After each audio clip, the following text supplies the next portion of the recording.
Hello everyone, welcome back to my channel. আজকে আমরা Madrasi chicken বানাবো। সেটা বানাতে আমাদের কী কী লাগছে চলুন দেখে নিই। প্রথমে আমরা 500 গ্রাম বোনলেস চিকেনকে কেটে ছোট টুকরো করে রেখেছি। এরপর একটা বাটিতে 2 টিস্পুন টমেটো পিউরি, 1 টিস্পুন আদা রসুন কুচি, 1 টিস্পুন আগে থেকে শুকনো কলায় নেড়ে রাখা মেথি আর মৌরি গুঁড়ো,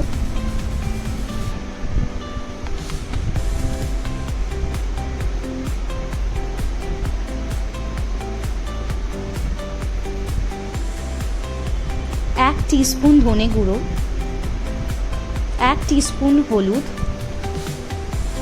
1 টিস্পুন কাশ্মীরি মির্চ গুঁড়ো, স্বাদ অনুসারে নুন আর 1 টিস্পুন লেবুর রস দিয়ে একটা ভালো পেস্ট করে নিতে হবে।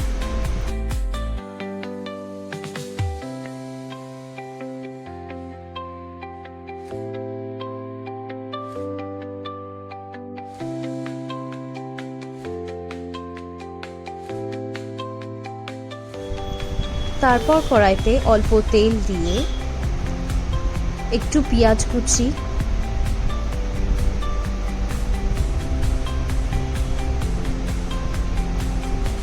দু চারটে কারি পাতা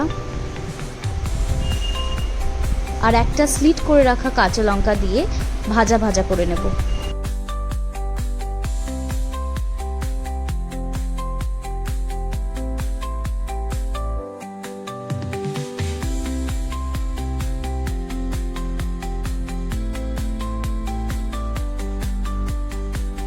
ভাজা ভাজা হয়ে গেলে মাংসর টুকরোগুলোকে দিয়ে আবারও একটু হালকা ভাজা ভাজা করে নেব।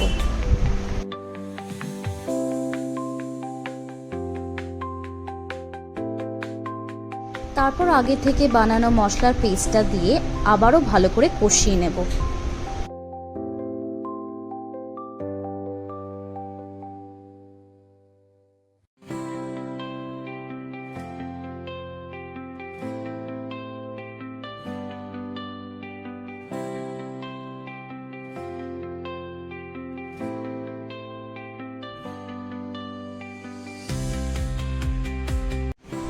মশলা থেকে তেল ছাড়া শুরু হয়ে গেলে জল দিয়ে মাংসগুলোকে আমরা কুক করে নেব।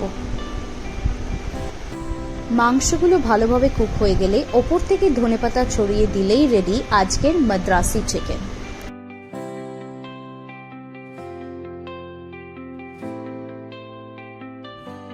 আমাদের আজকে এই কুইক অ্যান্ড ইজি চিকেন রেসিপিটা কেমন লাগলো অবশ্যই একটা লাইক আর কমেন্ট করে জানাবেন, আর এরকম রেসিপি পেতে আমাদের সাবস্ক্রাইব করবেন। Thank you for watching.